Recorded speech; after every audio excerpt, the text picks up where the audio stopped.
Hey, what is up guys, Guitar Rock here, welcome back to another Brown Dust video. Alright, we have the April 2019 Wind Thieves update. We have seen this coming. Hanya, Kaylin and Carrion. So let's have a look at what is improved. So they added a couple of floors, I think 5 floors for the Evil Castle up to 50th floor. And there's this flower festival going on, so make sure to collect them petals. Collect. And yes, you can spend them. So how to participate, you can click on this. So basically you get the flower basket reward every time. Very cool, very cool. Alright, let's have a look at all the new mercenaries. So first up we have Hanya. Looks like a Monkey King character. Okay, so let's have a look.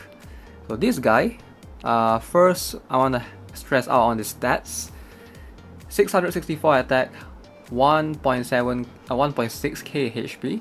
So you can obviously tell this guy is a squishy monster.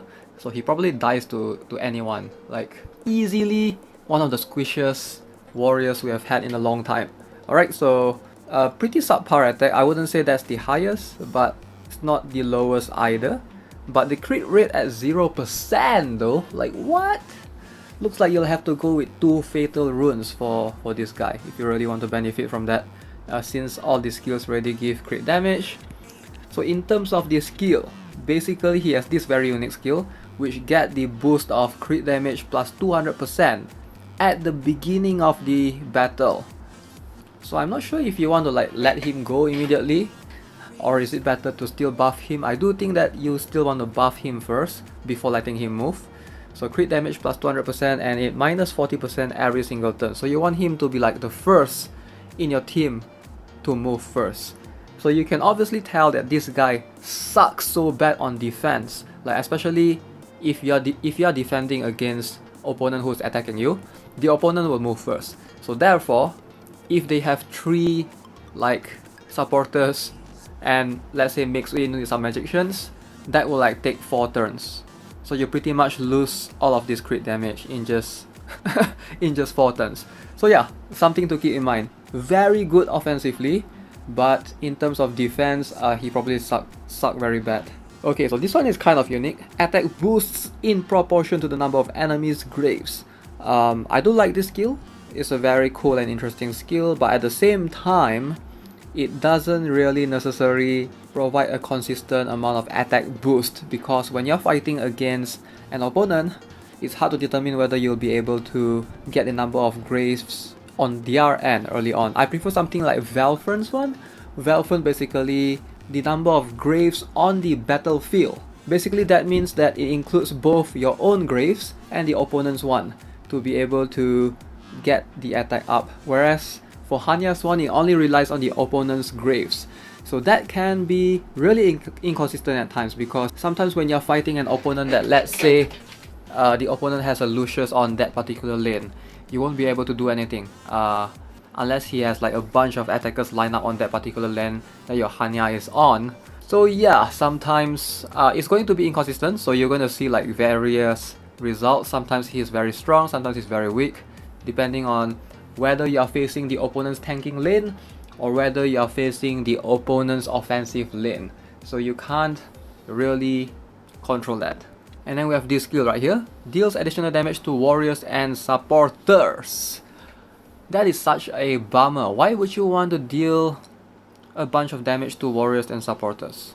You can't get rid of Lillian. Like that's the most annoying thing that people usually tank with. And Seer, usually people place their Seer at the back and you can't do anything to her. So you're basically only dealing damage to warriors and supporters. Okay, so warriors and supporters are quite squishy to begin with, so I don't see the point of this particular skill right here. Maybe it's more for a PvE scenario. The only warrior that's really tanky is actually Sigmund, and I don't think people really place their Sigmund all the way at the back though. And the only supporter that's really tanky is Veronia, and people usually place her in the front. So I'm not sure like how much this will be of benefit of a skill to Hanya. Alright, and then we have this Exsanguination. Deals bleeding damage to the enemy every turn when critical hit occurs in normal attack. Deals triple damage to defenders. Attack every turn times 6% bleeding damage. Alright, so at least for defenders, they will receive this bleeding damage, which will triple on them whenever he attacks, so that's cool. So he does deal bonus damage to warriors and supporters, and defenders, sort of to defenders, DOT, unless they are immune to debuff and things like that. So Crimson Smoke, let's have a look. He only really shines at +9 because you get the bonus tile range, and then at +9 you get up to 400% crit damage. That is a lot of crit damage. 100% increased attack, okay.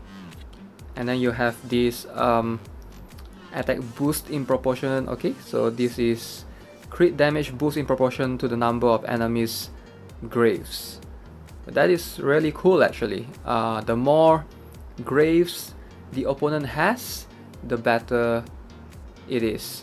So I'm not sure if Beliaf is the counter to this guy, because whenever Beliaf buffs the allies, they don't turn into graves, they turn into skeletons. So probably Beliaf is like the best counter to this guy right now, and I don't see this guy shine, at least in the Asia server, because in my server almost all the top tier players use Beliaf, so it's definitely not a thing right here. Maybe in global or in Japan server it could work, but I doubt many people are going to invest on this guy based on what I'm looking at. Like, he's strong for sure, like I'm not saying that he's weak, it's just that there are quite a lot of warriors that are good already. If you have like Vals, like Foxy or Sigmund, like do you really invest in him? You want to +9, you have to +9 him. That's 9 skill books. That is a lot of investment. Like, I don't even think it's worth +10 this guy just for that. Like, this is like one of the most useless +10 I've ever seen. Like, at least they should give something from here, you know. I honestly don't think I'm gonna go for him. If I do get him for free, sure, I might invest. I might start investing in him, but the number of skill books, that's a real turn off for me. You can't really see the immediate effect. Maybe you can at +3. No, you don't really get anything good at +3. You only see some bonuses on this skill at +6 onwards, so yeah, that's quite a huge investment. Alright, so next up we have Carrion. Let's have a look. What is she all about? Alright, pretty good stats. Edgy 10%, 400 attack. Okay, so we have some stats. Weakening defense reduction, very cool. Enemies defense minus 30%. Remove healing, okay, very cool. Ignores enemies incoming damage reduction, deals bonus damage. This is similar to Memonaire's skill, where it ignores barrier. It doesn't really ignore defense, so basically if she's fighting against a Lilian, she will still deal 0 damage regardless. So it's more like those barrier type, that incoming damage minus 50%, something like Sear's barrier and things like that, it ignores those. And then we have this stats enhancement, edgy before battle times 100% boosts attack, very cool, but it's only the attack. I wish it could like give a couple more bonuses like attack and crit rate of some sort. So yeah, since this skill is an attack based skill, I guess you want to go for 2 assault runes. She seems more like a world boss hero based on what I'm looking at. Oh, look at that! Enemies defense and attack minus 50%, definitely a world boss. A world boss unit for sure. Removes healing, okay. Doesn't really matter in PvP. Attack times 80% additional damage. Only 80%? Come on. You don't get 100% until you +10 her? Alright, she's kind of bad actually. Edgy before battle times 100% boost attack. Yeah, I'm not sure what's the purpose of her existence. She might be able to fight against Hell, but I wouldn't call her like the perfect counter just because she might die alongside with it. Yeah, and she only has like 10% edgy, so she won't benefit much from this skill right here. So I wouldn't recommend investing in her. She's a world boss hero. If you're looking for someone who you want to rely on in getting high score, maybe you can try it in let's see, Orc Dot won't be affected by stats weakening, so you need to try it in Arc Star, I guess. Then maybe it will work. Alright, so the last mercenary unit we'll have a look at is Kaylynn. Alright, so let's have a look. What is she all about? First up, I like her range. Oh my god, that range. That HP though, oh my god, that HP, 3.5k HP. Woohoo, 3.5k HP, 10% defense. Isn't that more than Seer? Oh, slightly less than Seer. Seer has 3.8k. Alright, so cool. Her attack is super low though. What is with that attack? 200 attack. But I guess we'll have a look at the skill and then we'll decide if she actually needs that attack. Reduces the enemy's attack support ranges to 1 tile. Okay, that's very interesting. Can't be removed. Can't be used in world boss. That's cheating, man. I wish you could. Oh man, I wish you could use this. Okay, this is similar to blind. Basically, they will only hit. Blind basically forces them to hit the most front and only hits 1 tile. This one, I don't think it affects the positioning. It reduces the opponent's attack to 1 tile. That could be cool. It could be a counter to Hanya, Duen, you know, those annoying mercenaries that hit like 3 or 4 tiles.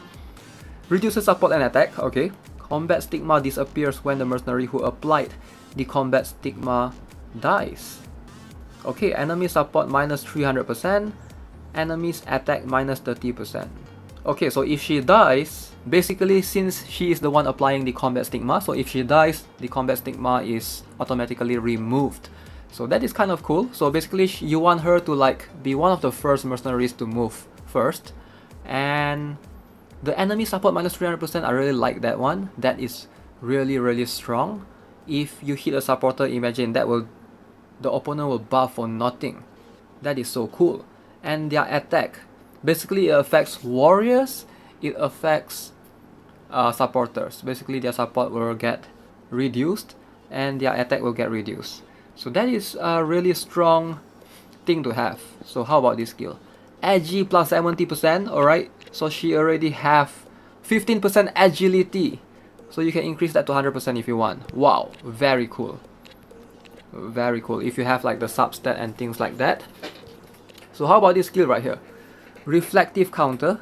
Counter attacks with additional damage to the enemy who attacks. Enemy's max HP times 30%. Oh my god. That is really strong actually. Enemy's max HP. The more HP the enemy has, whew, that's going to be insane. Since she has Taunt as well, she's going to force everyone to attack her. And then she's going to apply this reflective counter. Counter attacks with fixed additional damage to the enemy who attacks based on the skills applied to them. So number of applied combat stigma times enemy's max HP times 60% additional damage. That is insane that she's able to deal fixed additional damage as well. Alright, so even though she's a defender, she seems more like a damage dealer. She has Taunt for 12 turns. Very cool. Very cool. Okay, so this increased even further. Enemy's attack minus 70%. What? That is insane. Yeah, I'm not sure if this can be removed though. Can't be removed with removal skill type. So I'm not sure if opponents who are immune to debuff will get affected by this. If that's the case, this is an extremely broken skill. It affects almost like 90% of the mercenaries out there. Except for a few like Livia doesn't get affected by this, and I don't know, there are a few that I can't think of, but definitely there are a few. So this thing, oh, incoming damage gets reduced as well, up to minus 70%. That is a lot of reduction right there. Wait, what did it improve? Oh, it adds a secondary skill. Boost defense when the enemy with combat stigma attacks the mercenary who applied it. But okay, that is very cool. Boost defense plus 50%. She might actually get the 100% defense. Yeah, this is actually pretty broken. She has Taunt for 12 turns. And if she applies this to the enemy, and the enemy attacks her, she will get the 50% defense boost. And you go for double shield runes on her. So she's extremely broken. What? What? I mean, I wish you could use like Fatal and Rage runes on her. So whenever she does this reflective counter, it's going to deal a bunch of damage. But Overall, based on my analysis so far, this is like looking really good. I do think that she's a counter to a couple of annoying mercenary units like Foxy, for example, since she is a multi-hit. So you're gonna reflect counter like crazy right here. This is insane. This is actually insane. She needs investment though. She needs investment. You need to at least plus, if you want that 100% defense, you need to plus 9 her. So that is the downside to it. But otherwise, after she normal attack, she will get the edgy, the incoming damage minus 70%. So that is gonna be a big help. Although there are a number of mercenaries that ignores incoming damage already. So you have to keep that in mind, like Mammonair and things like that. Alright guys, that's it for the video. Hope you enjoyed it. Let me know what you guys think of Hanya, Kaylin and Carrion. Oh yeah, one thing to note. For Hanya and Kaylin, I can see people still using them because of Jin. Like if you have Jin, if you have this guy, you get the, what is it, 8% boost in attack, and if you use 3 of them you get 25%. So that is quite a lot of boost just from using 3 mercenaries in your team. So something to consider. If you already have a plus 10 Jin in your team, you can consider boosting the attack even further for all 3 of them. So as always, if you haven't already, subscribe to the channel, give this video a like, and I will see you guys in the next one. Have a nice day. Goodbye.